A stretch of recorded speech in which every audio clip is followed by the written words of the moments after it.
Hola, hola, ¿cómo están? Buenos días, buenas tardes, buenas noches, desde el lugar y hora donde nos estén viendo. Hoy me encuentro en un sitio que me trae muy gratos recuerdos de mi juventud, de estudiante.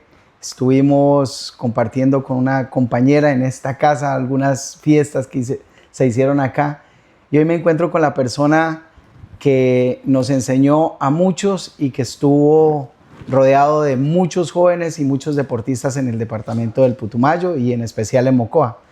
Se encuentra conmigo un profesional docente, fue secretario de Educación, fue presidente de la Liga, es presidente de la Liga, también fue rector del Colegio Nacional Pío XII por muchos años y hoy nos permitió visitar su casa. Hoy estamos aquí con el profesor Jorge Eliezer Mustafa.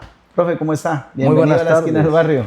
Muchas ¿Cómo está? gracias, Raúl. De verdad que muy placentero para mí que me hayan visitado y de verdad que me siento halagado y estoy aquí para tener un diálogo con ustedes, saber qué hay, qué hemos hecho, qué nos falta por hacer y lo que miremos en el transcurso pues, de este diálogo con ustedes, darle respuesta a algunas inquietudes. Y a la comunidad que nos está viendo, un saludo muy cordial, muy buenas tardes o buenos días o buenas noches, como decía Raúl, porque pues esto lo van a ver desde muchas partes del mundo y entonces, de acuerdo a las horas que lo estén viendo, pues mi saludo cordial para todos ustedes.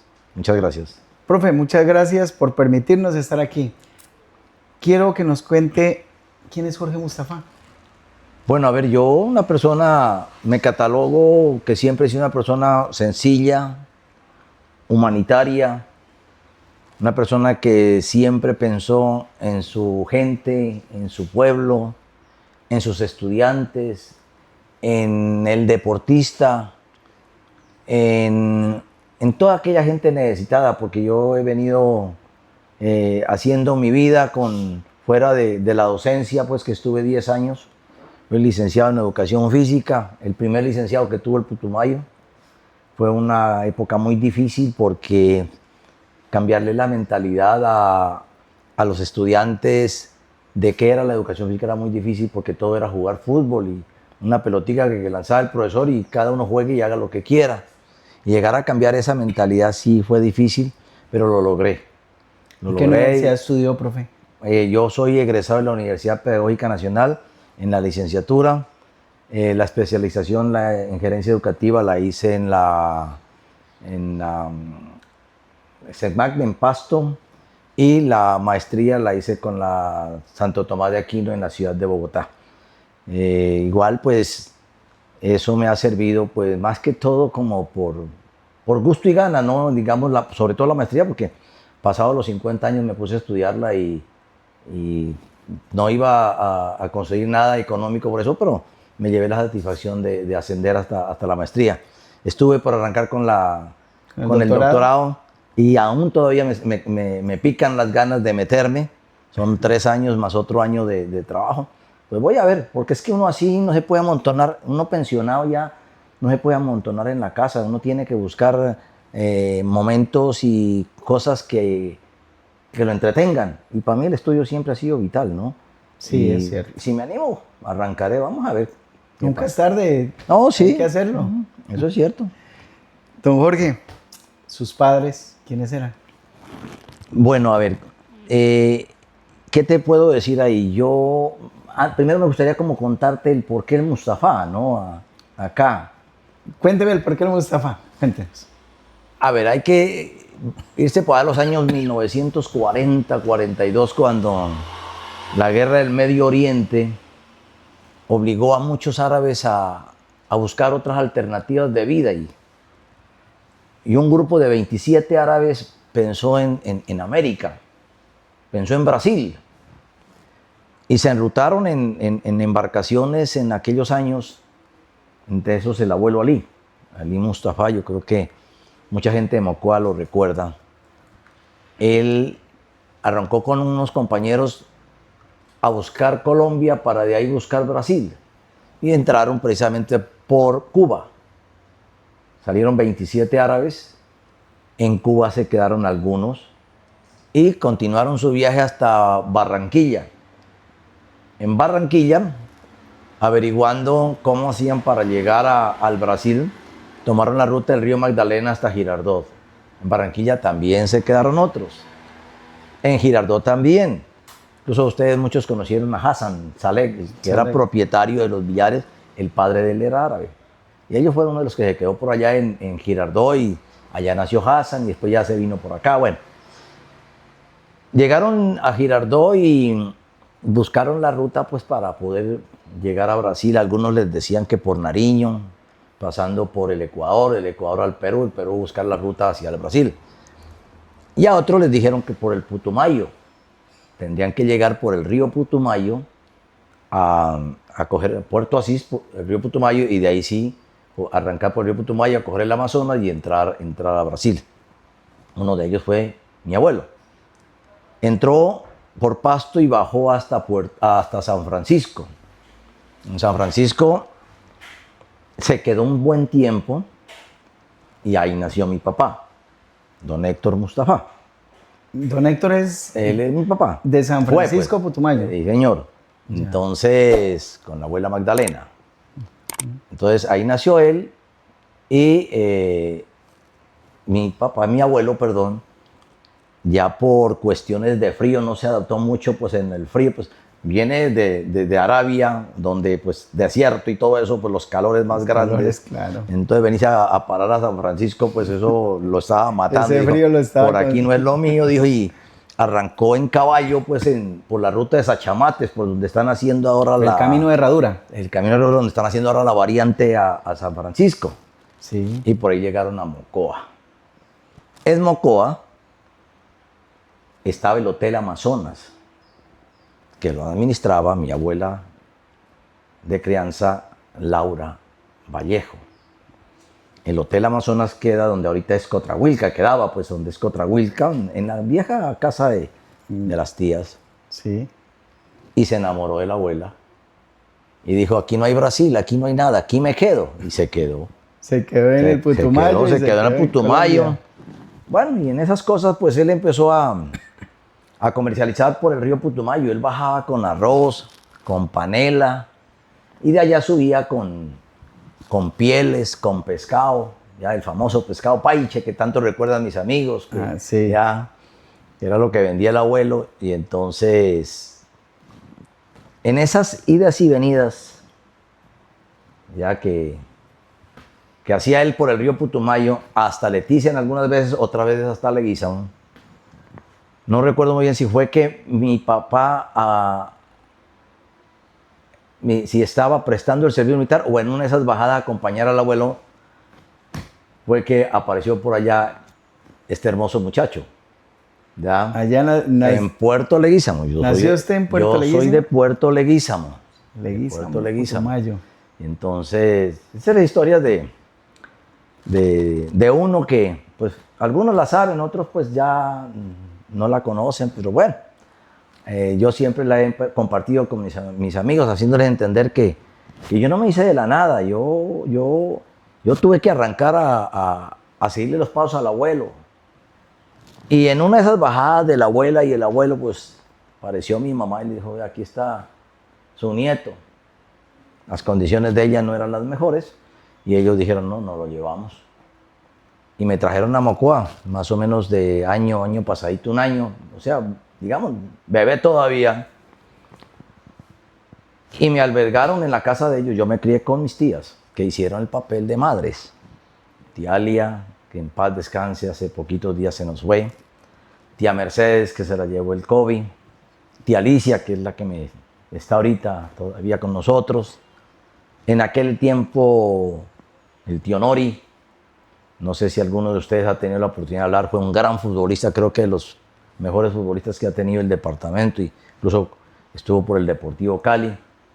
Y una persona también que tal vez la gente no recuerda, fue la tía Soledad.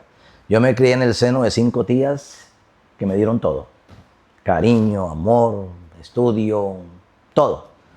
Y de verdad que de allá salgo yo, o sea, yo me he hecho al son que ellos me formaron, y por eso tal vez es mi sentido humano hacia la gente, ¿no? Porque yo sé que es salir de allá y poderse unos hacer como es uno ahora, gracias a ellas, a las tías, todas ellas y todos ellos hicieron parte de que Jorge sea el que es ahora, un hombre ya profesional en varias cosas, un hombre pensionado, con un hogar muy, muy conformado, muy bonito, una esposa genial, ya llevo 52 años con ella, ya de toda la vida, 4 hijas, 4 profesionales, ya ustedes creo que las conocen, Fairuz es bacterióloga, bioquímica clínica, tiene otra especialización y ahora está haciendo ya derecho también, o sea, se encauzó ya por el derecho y dejó a un lado la bacteriología y ya lleva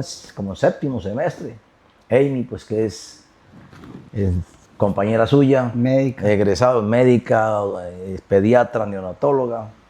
Nabila, que es tecnóloga en primera infancia, y la menor, que es médica también, Chadia. Y ya el próximo 1 de enero se me va para Cuba a hacer su especialización en oftalmología. Ella tuvo oportunidad de irse a otra parte, no, dijo, me voy para Cuba, y se va a ir para Cuba, ya tiene todo el cupo, tiene todo y se va. Bueno, yo creo que ahí uno culmina con su esfuerzo de formar bien a sus hijos y ya cada uno empieza a tomar sus rumbos. Y nos vamos quedando con la esposa solos, como es el trajinar de la vida, ¿no? Pero pues a eso nos toca afrontar. Sí, eso le toca a todos los abuelos. Ahí más o menos es de Adón del Mustafa, ¿ya? Yo me crié con los abuelos y me crié con las tías que hicieron el papel de mamás. Me queda una tía todavía, una mamá. Y espero pues tenerlas por muchos años más. Así será, profe. Profe, tradiciones familiares que usted diga, conservamos hasta ahora, que lo hagan ustedes como familia. Tenemos un plato típico, no me recuerdo el nombre en árabe, pero aquí a la colombiana le llama indios. El plato típico indio, ¿de qué consta ese plato? Eso es una envoltura que hace uno en hojas de repollo, con arroz y carne picada y otros guisantes que se le echan ahí. Es una cosa genial. Eso sí lo hacemos aquí cada 15, 20 días, que es trabajoso hacerlo, pero es muy delicioso. Ya no me acuerdo, la verdad ahorita se me escapa el nombre, pero es una cosa muy bonita. Y tradiciones que traía el abuelo, él todos los fines de año mataba un cerdo. Ellos no comen cerdo, pero sí lo matan y lo regalaban a los vecinos. Esa era una tradición de él. ¿Cómo se hizo el abuelo Ali? Vino acá y comerciante como todo árabe. Y de eso creo que le saqué la vena, porque yo tampoco me he quedado atrás y siempre he tenido pues como esa sangre de jalarle a los negocios, ¿no? Y no estar tan pendiente pues de algunas cosas de trabajo, sino que buscar otras opciones de vida y eso es lo que lo ha mantenido uno, pues así como estamos, ¿no? Activo y sí. Bien. Sí, yo creo Profe, está hablando de negocios. Yo conozco uno de los negocios que ha sido pues de toda la vida, la Casa Olímpica. Sí, yo creo que primero tuve uno de detalles, se llamaba Fairuz. Ah, sí, señor. Lo tuve como 20 años. Después llegó eso era detalles y todo lo que había, fiesta que se engalanaban pues con los regalos que traíamos, porque traíamos cosas bonitas. Desafortunadamente de un tiempo para acá la gente dijo, no, ya no más regalos, pura lluvia de sobre. Entonces el negocio se fue cayendo, pues, ya. Todo era plata y ya traían era sobres nomás para meterles plata y eso pues ya nos obligó a pensar en otra alternativa. Y el negocio de Casa Olímpica yo lo tenía desde el comienzo de mi vida, digamos, que inicié como comerciante, pero por respeto a un amigo que tenía un almacén de la esquina del Deporte de Napoleón Hidalgo, yo no hice por montarlo, porque yo era muy amigo de y sigo siendo muy amigo de Napoleón Hidalgo. Sí, señor. Pero por respeto a él, yo nunca quise ponerle la competencia. Ya, pues cuando ya vi que él empezó a acabar el negocio, ya dije, no, pues, y a mí me tocaba acabar con el otro, entonces dije, no, la mejor opción es dedicarme a lo mío, a lo de mi carrera, que entiendo la educación física. Entonces me fui por lo de la parte deportiva y a Dios gracias nos ha ido bien y ahí estamos con nuestro negocio. Profe, ¿dónde fue su esquina? ¿Dónde se crió usted? La esquina entre, ¿se acuerdan? No sé, tal vez no se acuerdan, el almacén González. Sí, señor, en el centro. Así en todo el centro. Creo que ahorita está la droguería La Única, me parece. ¿Qué? No, la Económica. La Económica es la droguería. Hasta el Banco Agrario. Hasta arriba. Correcto. Éramos 74 chiquillos. La familia Marines, la familia Castro, la familia Velasco, la familia Benavides, creo que la nombré. Éramos muchísimos. Los González, ¿ya? Mis queridos Puendos, pues que todavía... Ahí tengo a mi amigo Luis Eduardo González, el médico, y otro gran amigo mío pues fue Jairo, que en paz descanse, Jairo González Gudiño, Gustavo es mucho más joven, pero tuve grandes cosas con ellos en ese barrio. Era una calle donde jugábamos todas las tardes. Tiempo que nos quedaba libre era las bolas, la lleva, la pega, el escondido, bueno, toda una serie de juegos de tradición que habían en aquel entonces. La Vuelta a Colombia, que era correr tapitas de gaseosa rellenas con cáscara de naranja, y por los sardineles de las cunetas jugábamos, o hacíamos carreteras en el barrio, porque como en ese tiempo no había pavimento, sino calles peladas. Hacíamos las carreteras en el piso, en la tierra, y jugábamos con las bolas. Bueno, había una serie a la rueda, a la lleva, a la pega, lo que a otros llamaban el quemado, a las mujeres sobre todo es la que llaman el quemado. Y así una serie de juegos y compañeros inolvidables, de verdad. Una anécdota que recuerde así de algún amigo de esa época. A ver, ¿qué te digo? Como para reírse. Que no lo haga quedar mal, solo que nos cuente. No. Por ejemplo, estaba Jairo González sentado en la esquina de la tienda que tenía mi abuelo, y ahí pues se vendía el pescado, ¿no? Y de verdad el pescado seco olía feo. Una pregunta hacia eso, profe. ¿Por qué le llamaban pescado paiche? Pues eso eran bagres, ¿no? Y el nombre viene de por allá, desde los ríos, el paiche. O sea, es el pescado seco. Ahora le llaman que hay una especie también de pirarucú que lo secan, pero el propio era el bagre seco, que eran grandes lojas. Y eso con el tiempo, a pesar de que eso lo salaban y todo eso, eso olía feo. Ya. Y entonces estaba un día que mis abuelos con las tías se fueron para Arabia. Una de las tías, la tía Mercedes, se quedó acá y dijo, no, esto yo lo voy a quitar. Aquí ya no va a mandar más ese mal olor acá. Entonces acabó con eso. Y un día estaba Jairo González en la esquina sentado y llegó alguien, por favor, ¿hay paiche? Dijo, no, el perfume ya se acabó. El perfume se acabó. Así, ¿no? Y anécdotas grandes. Yo me acuerdo, salimos una vez a pasearnos, ¿no? Y yo iba más o menos por donde es ahorita el restaurante, el Punto del Sabor, donde Tania, por ahí de los lados. Sí, señor. Y me llamaban las tías, Jorge, me llamaban desde la esquina de la almacén. Yo no me regresé porque me había robado 3 atunes para llevármelos con todos mis amigos a campamento en la loma, que eso era selvático en ese entonces íbamos y nos quedábamos 2, 3 días. Entonces yo me había robado 2 kilos de arroz con 3 atunes, y con eso pues hacíamos. Entonces me llamaban y dije, no, eso se dieron cuenta que usted se sacó los atunes. Que nos llevamos el atún, porque eso hacíamos gavilla para cogerlo, pues papá vendía enlatados, el abuelo. Y entonces, cuando llegamos al lugar del campamento, fuimos a ver los atunes y el arroz no estaban. Entonces las tías me habían estado llamando, gritando, era que venga pues a llevarlo a que lleve el arroz, que ya se dan cuenta que me lo había cargado, y ellos lo habían sacado, pero por nomás de hacerme el momento pues crítico ahí en ese momento. Y después ya nos dimos cuenta que no, que era que se había quedado la comida y para que la lleven. Nos tocó regresarnos. Pero bueno, ¿cuál fue el momento del regreso? El momento del regreso fue cuando llegamos allá, no encontramos nada pues de qué comer, y nos íbamos a quedar hasta el otro día, llegamos a aguantar hambre, bueno. Y al día siguiente madrugamos y dijimos, no, pues quedémonos un rato acá y nos regresamos.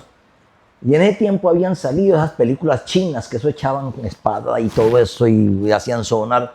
Y me puse yo con mi amigo Jesús Ortega, conocido más como el Charapo, a echar machete así, pero hacerlo sonar.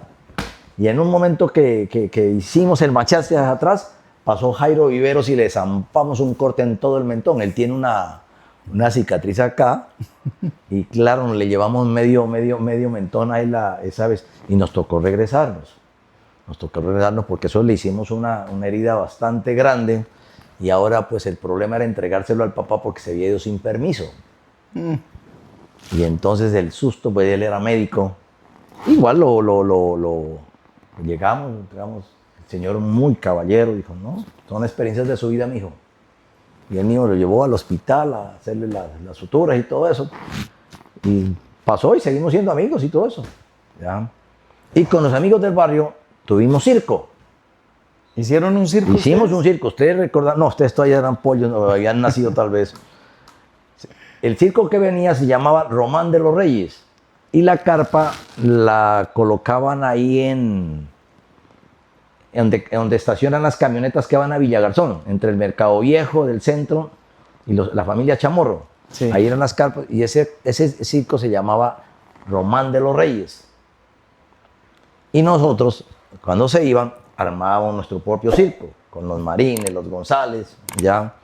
Y le pusimos Román de la Cuadra. Y hacíamos trapecio, ¿ya?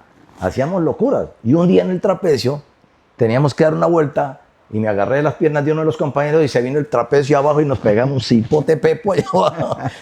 Ya, pero cosas de... Después nos prestaron el patio de la familia Viveros en la esquina del parque, porque antes donde es Doña Tionila había un portón de los Marines y ahí hacíamos nuestro circo. Y después nos fuimos a hacerlo en el patio que tenía la familia Viveros, ellos tenían unos naranjos y allá pues tenían árboles y entonces de naranja y nosotros colocábamos los columpios y hacer monerías y la gente iba. Y teníamos un amigo que le decíamos Pomponio, Julio Enrique Coronado. Néstor Coronado trabaja en Colón, creo, el hermano. Y él lo sacábamos en carreta y con megáfono en mano, pero megáfono hecho en cartulina. Salíamos a hacer la propaganda por las calles de Román de la Cuadra, que esta noche, y teníamos clientes fijos. ¿Ya? Teníamos clientes fijos y así. Montando el negocio desde... Ah, no, eso sí, nosotros no nos olvidábamos de nada y era buscar plata. Está muy bien. Y si no, pues habían unos palos donde los vecinos que eran cargaditos de naranjas, de noche íbamos, las bajábamos y las vendíamos. Pero, y de ahí para cine, al Teatro Escala, pues de la familia Dávila, ¿ya?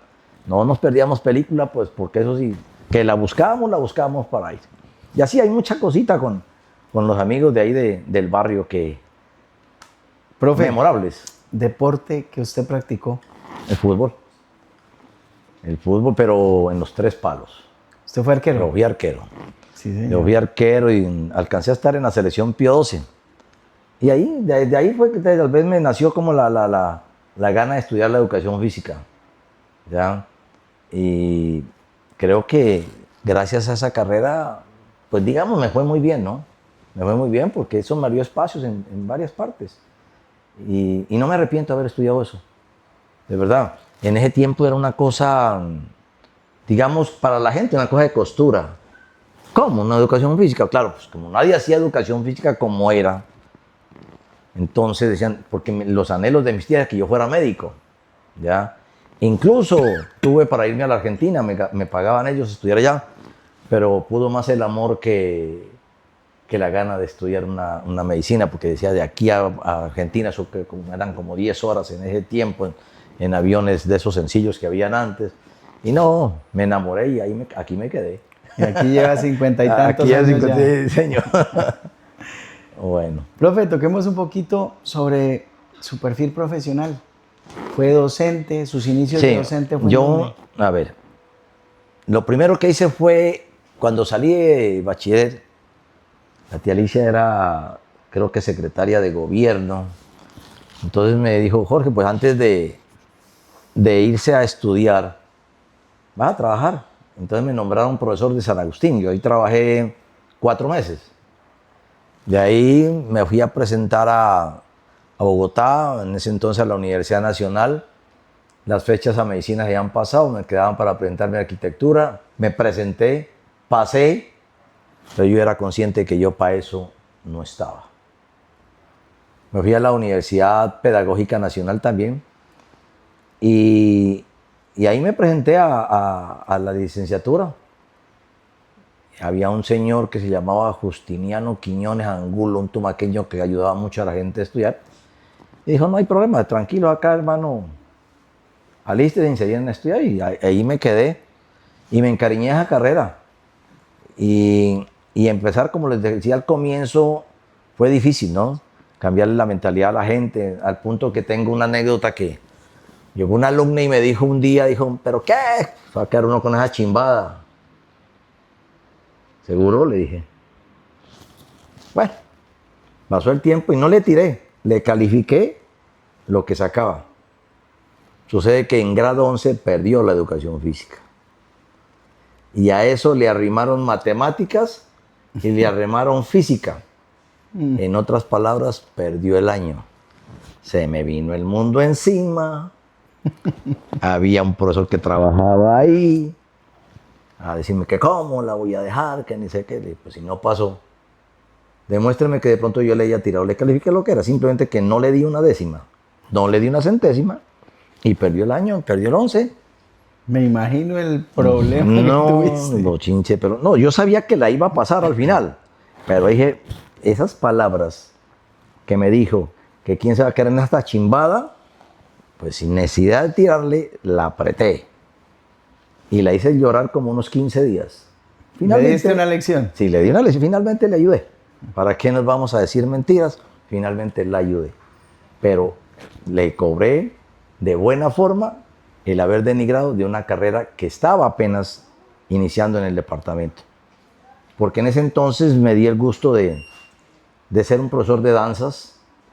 Capacité a los profesores del departamento porque en ese tiempo existía el CEP, el Centro Experimental Piloto, que capacitaba a los docentes y me contrataba a la Secretaría de Educación para que les dictara cursos, tanto en lo que tiene que ver con danzas, con gimnasia infantil, con rondas y con toda una serie de cosas nuevas que daba la educación física. Y posteriormente ya estuve 10 años como como profesor de educación física. Ahí apareció la posibilidad, en un momento muy difícil del Pío 12. Pío 12 era un colegio, a pesar de ser muy buen colegio, era muy conflictivo. Yo lo manejaba un grupo de docentes que manejaban a su antojo las cosas y yo era compañero de ellos y yo sabía qué era lo que hacían. Y se dio la posibilidad de aspirar a la rectoría, porque le estaban haciendo paro al quien estaba de rector en ese entonces. Total fue que lo sacaron y me fui a hablar con el alcalde en ese entonces, que era el que nombraba a los rectores y a los profesores, porque se municipalizó la educación en aquel entonces. Lo manejaba el Pío 12, lo manejaba la Nación, por eso el nombre de Colegio Nacional Pío 12. Y después pasó ya a ser municipal, o sea, lo municipalizaron, la educación, y el alcalde era quien tenía que ver. Y Jairo Viveros, pues era de mis viejos tiempos, amigo, y fui a hablar con él por intermedio incluso de la esposa Doris, gran amiga, de cuadra también, a quien recuerdo y quiero mucho. Hablamos con Jairo. Dijo, Jorge, jálale eso. Y al día siguiente me sacó el nombramiento como rector. Y entonces, cuando llegué yo al colegio con el nombramiento, estaban los profesores reunidos buscando quién iba a ser el rector del Pío 12. Entonces llegué yo bien sorondo allá y les dije, compañeros, manda a decir el señor alcalde que ya no busquen quién será el rector porque aquí traigo el nombramiento. Dicho eso, como baldado de agua fría, ya tenían los 3 candidatos para esa rectoría. Y así llegué a la rectoría y creo que hice un buen papel porque a uno lo recuerdan con cariño. Y entonces yo he tenido la oportunidad de estar en unas fiestas de egresados y miro uno el aprecio, el respeto de la gente hacia uno. Le cuentan anécdotas de lo jodido que era, de lo buena gente que era, porque eso sí era, es tire y apriete, tire y apriete. Y hay anécdotas geniales de ellos. He estado ya en varias fiestas de promociones y uno ve que lo recuerdan. Y ese recuerdo positivo es porque uno ha dejado huella en el paso por la institución. ¿Cuántos años fue rector? De rector 18 años. 2 años como secretario de Educación, porque después estuve ahí en la Secretaría de Educación. Desafortunadamente un juego político afectó mi vida profesional. Tenía aspiraciones a seguir el pie de político, a buscar la gobernación. Y por haber hecho ese intento, se me atravesaron las cosas y me hicieron el daño en mi vida política, muy conocida por ustedes. Pero que eso me enseñó también a medir bien las cosas a no dejarme achicopalar, porque a pesar de las adversidades en las que me ha tocado pasar, he sido una persona que siempre he salido adelante y no me he dejado amilanar por nada y soy amigo de todo mundo, ayudo a todo mundo sin ver colores políticos. Mira, en eso también tengo mucho que ver con lo que es el Club de Leones. Tengo un grupo de amigos ahí, compañeros, y hemos hecho cosas buenas. 21 casas construidas, eso no lo ha hecho ni el gobierno, pues acá. Y yo creo que hemos hecho una gran labor en planadas. Están ubicadas 8 con recursos propios nuestros, 10 con convenio con Antioquia Presente, otras 3 con recursos propios por allá en Junín. Total 21 casas, sin contar las 2 casas de Independencia que fueron las primeras casas que fundaron, digamos así, el barrio La Independencia. No sé si de pronto lo vi a usted ayer allá en el barrio festejando precisamente el Día de la Independencia, su nombre propio pues allá del barrio, pero en su comienzo se llamaba Patolandia, porque fue a ella quien le dieron la casa los Leones de ese entonces. Yo conozco un poquito de esa historia porque entrevistamos al presidente de la Junta y nos contó que la señora Patico, por eso se llamaba Patolandia en ese Patolandia, tiempo. Sí. Ahora la Independencia. Sí, ahora es Independencia, pero el propio nombre era el Patolandia. ¿Ya? Sí. Y la primera casa que da allá, ya hizo el Club de Leones.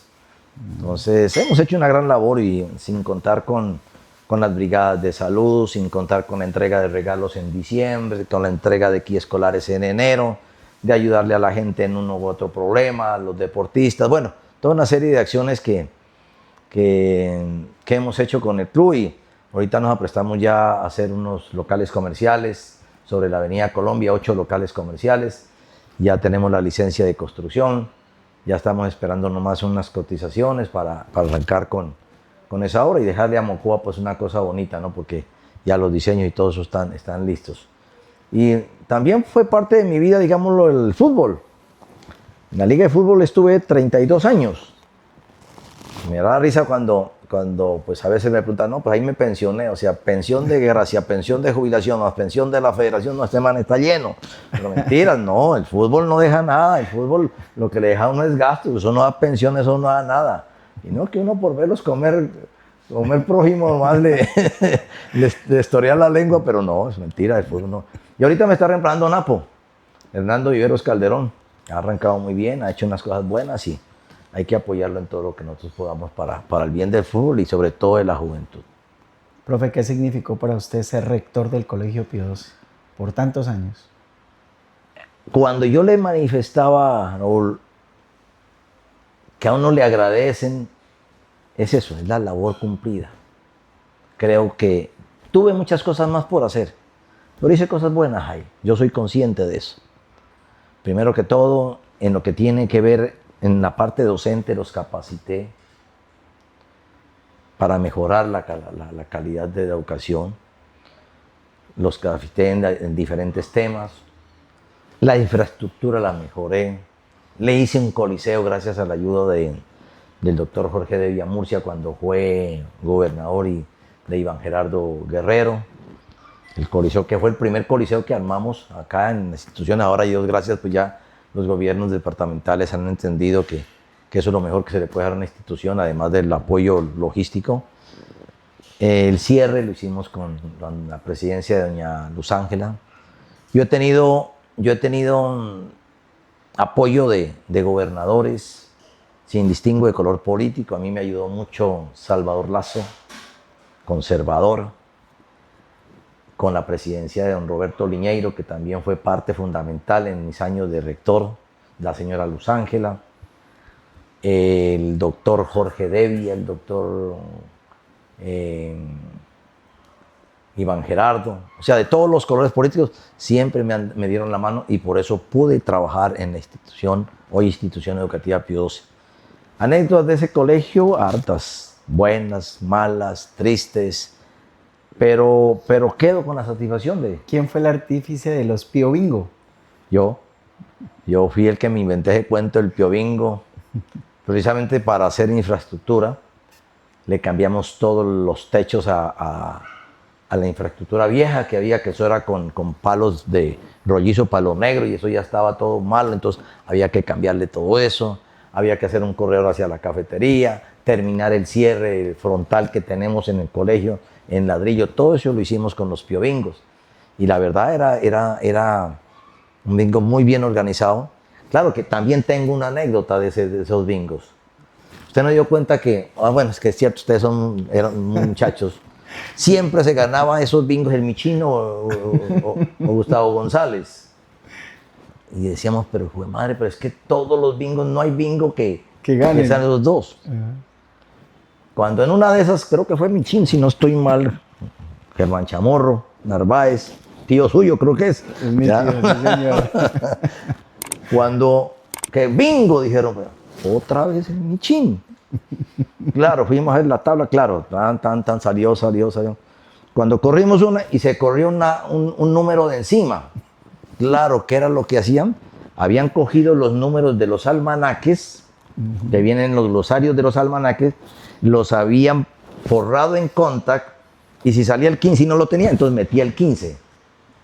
Si salía el 25, entonces no estaba, lo metíamos el 25.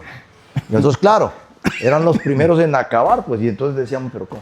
Claro, pero en una de esas, claro, se corrió el de lo encima, pegaron mal. Lo pegaron mal y claro, pues ahí nos dimos cuenta de la trampa, pues. Anécdotas pero de todo se da. De todo se da, pero ahí acabamos. Bueno, pero igual como le digo, Pío Bingo dio para mucha cosa en la institución. Fueron épocas muy bonitas de esos Pío Bingos. Sí. Muchas anécdotas. Y el apoyo que había de los estudiantes en eso. Para la estudiante lo mejor era el Pío Bingo. Y las olimpiadas que hacíamos de los diferentes deportes. Pero por encima entonces está el Pío Bingo. O sea, ¿para cuándo el Pío Bingo, profe? Y las ferias. Sí. Las ferias institucionales, hicimos 4 o 5 ferias geniales que yo no las he vuelto a ver, de verdad. Lo que hacíamos, yo recuerdo, yo participé con mi profesor de educación física en ese tiempo, que en paz descanse, el profesor Heraldo, en la revista Gimnástica. Sí. Pues yo fui uno de los que hice un show volando por el aire, hacía por ahí veía unas malabares. fotos de Amy haciendo una gimnasiada, algo así era. Exacto. Sí, de verdad que sí. Eso fue muy bonito esas épocas. Profe, ¿usted qué valores les inculcó a sus docentes y a sus alumnos de esa época? Primero que todo, rescatémoslos a hoy. Primero que todo, el respeto. Yo tuve alumnos jodidos, jodidísimos, ¿ya? Al punto que me hacían un reclamo, la promoción que hizo una fiesta hace 8 o 15 días, porque a esa promoción le hice la ceremonia en la iglesia. Pero es que el año anterior yo había tenido una ceremonia de grado donde se graduaron, creo que los hombres más terribles que tuvo la institución Pío XII. Por respeto no doy los nombres, pero usted ya lo sabe. Ya lo sabe de quién estoy hablando. ¿Ya? Ellos ya lo estarán viendo y decir, nosotros fuimos. No, es que en una fiesta que hicieron de la terminación de un torneo de interpromociones, cuando yo hablé de eso, entonces allá gritaron al unísono tal persona, el nombre de la persona. Sí. Entonces, por respeto, pues no los nombro, pero tuve unas, así como decíamos, unos chinches, pero bien jodidos. Mas, sin embargo, los amoldé. Los amoldé y dan gracias ahora, ¿ya? Dan gracias porque habían templados. Habían alumnos incluso que a profesores grandísimos, que también me respeto el nombre, bien altos, les amargaban la berraca vida. ¿Ya? Y me tocaba irlos a enfrentar. Y un día me tocó incluso a uno enfrentar, le dije, venga acá a la calle y arreglamos este problema como varones, pero aquí al colegio me lo respetas. Así es. Entonces, por eso le digo, pero a ellos les hacía el día tal, les festejaba tal, todo de tal manera que a pesar de la dureza, era hablando en muchas cosas. Y como yo había vivido mi vida de joven con tranquilidad y con libertad, yo entendía al joven. ¿Ya? Y lo comprendía antes de sancionarlo, lo comprendía y dialogaba con los padres de familia y logramos hacer una buena labor. Yo creo que las pruebas están en lo que son la gran mayoría ahora, ¿no? de muchachos egresados de esa institución.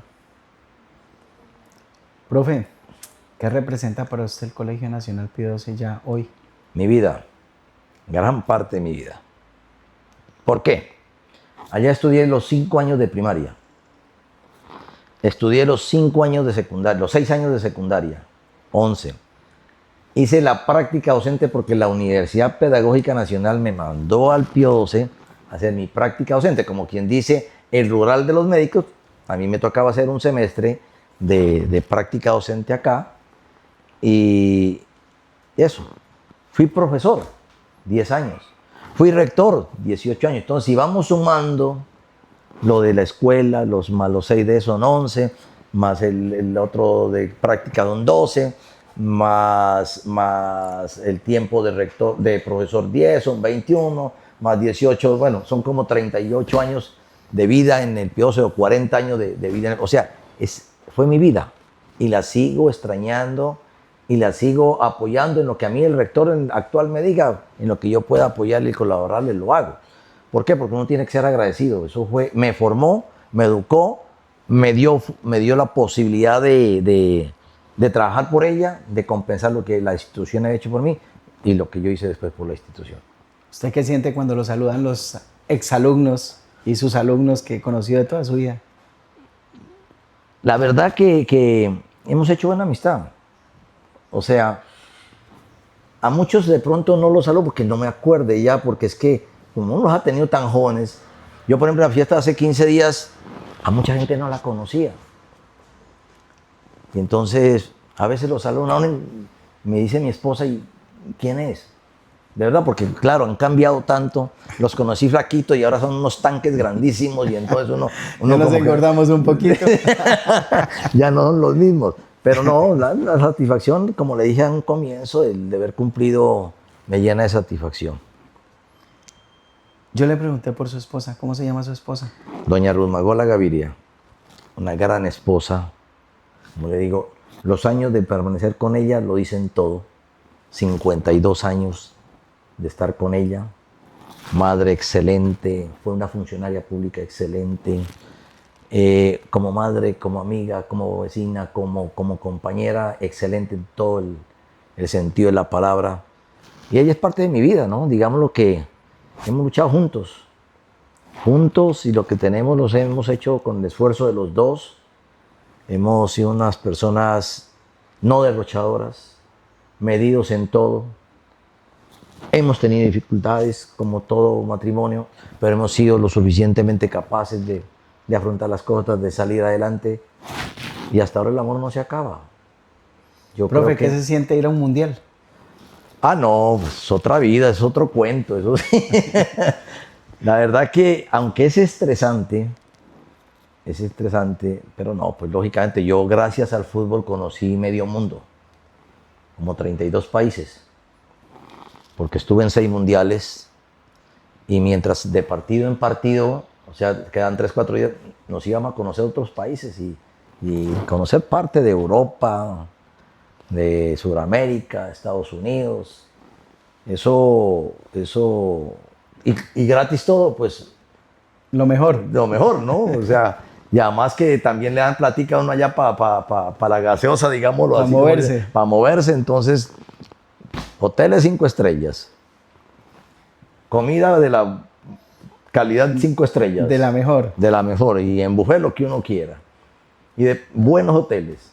Y de paso le dan a uno el incentivo. Entonces, mire a ver el que no le gusta. No, genial, de verdad, genial. Tuve la oportunidad y conté con un gran amigo en la presidencia, el doctor Álvaro González Alzate. Un hombre muy carismático, muy profesional en su manejo del fútbol. Al punto que también ya lleva como más de 30 años en la... Es que después de él, yo era el más antiguo en la eFútbol. Él tenía como 42 años, como 40 años, yo tenía 32 años en la eFútbol. Y ya no se pudo continuar porque la ley no lo permite. O sea, son 3 periodos y el que quiera aspirar, pues, tiene que descansar un periodo y después volver a aspirar. Pero yo creo que así como pasamos ya estamos bien y ya es hora de descansar. ¿Cuántos hermanos son ustedes, profe? 7. Yo soy mayor. ¿Quiénes son? Nómbrelos. El médico Ali Eduardo Mustafa, Mireya Mustafa, Margot Mustafa, Nori Mustafa, Edith Mustafa, Betty Mustafa y Abdul Mustafa, que en paz descanse. No, espero no haberme olvidado de ninguno. Sí, entonces un 7. Pues no conviví con ellos, pero igual, no. Bien las cosas, sin problemas. Y ahí vamos. Profe, con Abdul creo que hubo pasó algo. Yo recuerdo que él falleció. Sí, yo recuerdo ya hace muchos años, ya hay como 30 años, yo no recuerdo muy bien. Sí, lo mataron vilmente unos de la policía. Me acuerdo tanto que yo fui el que descubrí las señas, digámoslo así, de quiénes fueron los asesinos. ¿Por qué? Porque cuando madrugamos, como a las 4 de la mañana, que nos llamaron, y vi ahí, pues al hermano ahí tirado en el piso con compañero Hidalgo, él anda en muletas, Pablito. Pablo Hidalgo. Y yo, pues ya después de ver pues el dolor de la muerte del hermano, me puse como cabizbajo a mirar al piso, pero sin ninguna otra intención, cuando vi unas gotas de sangre. Y entonces me fui siguiendo las gotas de sangre. Le dije al Eduardo, mira esto. Y nos fuimos siguiendo las gotas de sangre y llegaron hasta el antiguo Telecom. O sea, desde la casa de la familia Mustafa, directo hacia la esquina donde queda ahorita Confíe, subiendo hacia Telecom, ahí terminaban las huellas de sangre. Al Eduardo, pues creo que esa misma noche se fue al hospital y ahí llegaron los policías con la mano herida. Uno de los disparos, creo, rebotó en el cemento y se hirió la mano. Y por ahí siguieron las investigaciones, creo que después cotejaron las balas, después cuantificaron las balas que les habían dado, les faltaban. Bueno, por ahí ya el resto de historia no la tengo, pero eso fue lo que aconteció. ¿Que por qué fue? Se equivocaron. Pensaron que Pablo estaba alzando una... Eso es lo que cuenta, dice la policía, pero de aquel entonces. Pero la verdad, pues, fue un vil asesinato lo que cometieron. Yo recuerdo que sacaron una carroza, en el barrio centro hicieron una carroza, represalia, eso que pasó. Eso Sí, fue ¿no? muy duro, ¿no? Eso fue para Mi papá todos. tenía una buena costumbre de...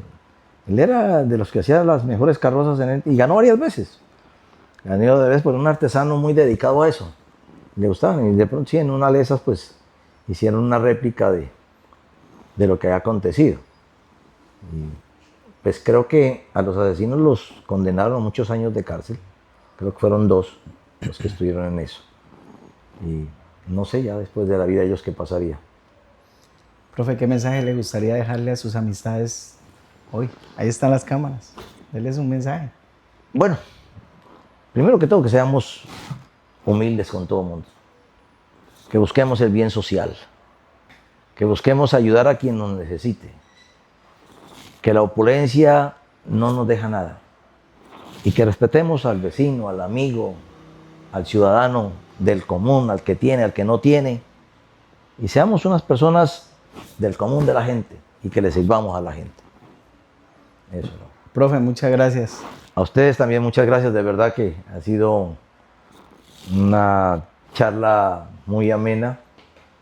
Hay muchas cosas todavía por hablar, de anécdotas, pero bueno, creo que hemos podido pasar un rato agradable y les agradezco una vez más el haberme hecho esta invitación y por poder contar algo de mi vida.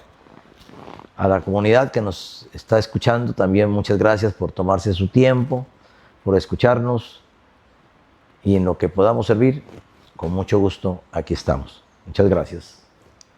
En cada esquina hay una historia por escuchar. Esto es La Esquina del Barrio. Que estén bien. Hasta una próxima Hasta luego. oportunidad. Gracias.